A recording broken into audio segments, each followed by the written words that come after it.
It's time to check your money with America's money maven, Vicki Brackens. Vicki Brackens is the president of Brackens Financial Solutions Network, LLC, and a registered representative of LPL Financial, member SIPC. Vicki, we got another special guest in the building. Yes, we do, George. We have the friendly neighborhood advisor again.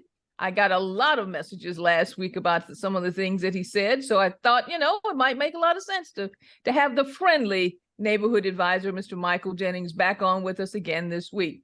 So I know, Mike, you've got some important news to share with us this week, so I'm not going to delay at all. I just want to remind everybody, though, to share and subscribe to this newscast, this website, to everything that we have. Make sure you share and subscribe. If you see it, just tell a friend to tell a friend. Tell a friend to tell a friend. I love the way you say that, George. So, Mike, we'll go ahead and turn it over to you now. Yes, absolutely. Thank you, Vicki. I'm always glad to be on with the both of you. We've talked about retirement plenty times on this show. I've talked about it. You two both talked about it. But it has been a prevalent conversation since the last time I was on.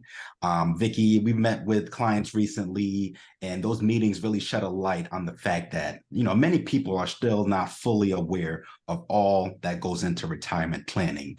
Now, this conversation is especially crucial for people in that pre-retirement stage, even those as early as 10 years away from retirement. And of course, the idea behind retirement is building that nest egg, or having these different buckets of savings that one can pull from to provide different income streams in retirement. Now, many people will have multiple streams of income, whether that be from an employer-sponsored retirement account, such as a 401k, 403b, Social Security, pensions, investment accounts, even cash value life insurance in some cases. But what happens when you get close to that retirement age and you start to see that the numbers are not really looking like what you thought they should? And what can you do? Yeah, what do you do? What do you do? Okay. What do you do, Michael? Okay. Well, depending on how big that disparity is of what you thought you were going to have and what you actually have, there are a few options to think about. For one, you could work longer and retire later. More than likely, keeping your primary source of income will help a lot. For many people, working that primary job is how they built that retirement in the first place. So keeping that income and being able to contribute to a retirement plan, if available, would be a big help. Taking on a part-time job in retirement. I know a lot of people think that, okay, I'm gonna retire. Every day is a Saturday. I don't have to go into work anymore. But you can actually find something that you enjoy doing. And if you can translate that into something like a part-time job, well, that's even more income for you in retirement. Taking your Social Security at full retirement age or later might also be the best option when it comes to that. So wait a minute, Mike. Wait a minute. Now you're telling me to work longer. Yeah. Work longer, okay, when I got ready to retire. Yeah. And to take my Social Security at full retirement. What do you mean by full retirement age? That's a good question. Because as far as I'm concerned, full retirement age was yesterday. So what do you mean by full retirement age? Well, when it comes to Social Security, the IRS defines, different ages as your retirement age. Now, you can take an early retirement at 62, but that, of course, comes with a reduced Social Security benefit. If you were born in 1954 or before, I won't ask either of you if that applies. Full retirement is 66. And if you were born in 1960 or after, then full retirement for you will be 67. If you were born in between those years, then full retirement is somewhere, of course, in between 66 and 67. They come at 2-month intervals each year. Full retirement will give you your full Social Security benefit, but you can actually, as Vicki was asking, you can actually further delay taking out Social Security. And for each year that you do, you get an 8% increase beyond your full benefit. Okay. So, and I get an 8% raise every year that I decide to delay. Absolutely. Every year you decide to delay beyond full retirement age. Beyond full retirement. Okay. Well, that doesn't sound too bad. So now you want me to keep working and Word. delay my Social Security. Is there anything else I should do? Yes, absolutely. You can also save more. Now, this might be one of the toughest options for many people. How willing are you to alter your lifestyle now to lower your expenses so that you can put more of your money towards saving for the future? And how much you can actually save is based on different account limits. Your 401k, your Roth IRA, those are going to have different limits of the amount that you can contribute each year. Is there enough time to even save adequately? These are all essential questions that have to be discussed. Mm-hmm. So, who am I discussing these questions with? You're discussing it with your friendly neighborhood advisor, of course. Okay. When we How convenient is that? Really, that's perfect. Okay. Yeah. And when we have that discussion, a lot of the questions that come up, such as what's a good number to strive for when it comes to saving, right? Mm-hmm. And even though that is a good question, it entirely depends on how much each household plans on living off of in retirement. For example, a good rule of thumb when it comes to drawing down from an account in retirement is to try to live off of 4% of that of your assets each year. This would allow your accounts to continue to grow based on, of course, market conditions. And it also provide you for a solid income stream. Any more than that 4%, maybe 5%, might be pushing it. Any more than that, you're going to be spending too much of that nest egg down. Mike, you know what I think about the question that Vicki asked us many years ago? And I don't even know if I have it. I don't even know if I have the right way to phrase this question, but here it is, which is what people can think about when they sit down, which is what's important about money to me. Okay.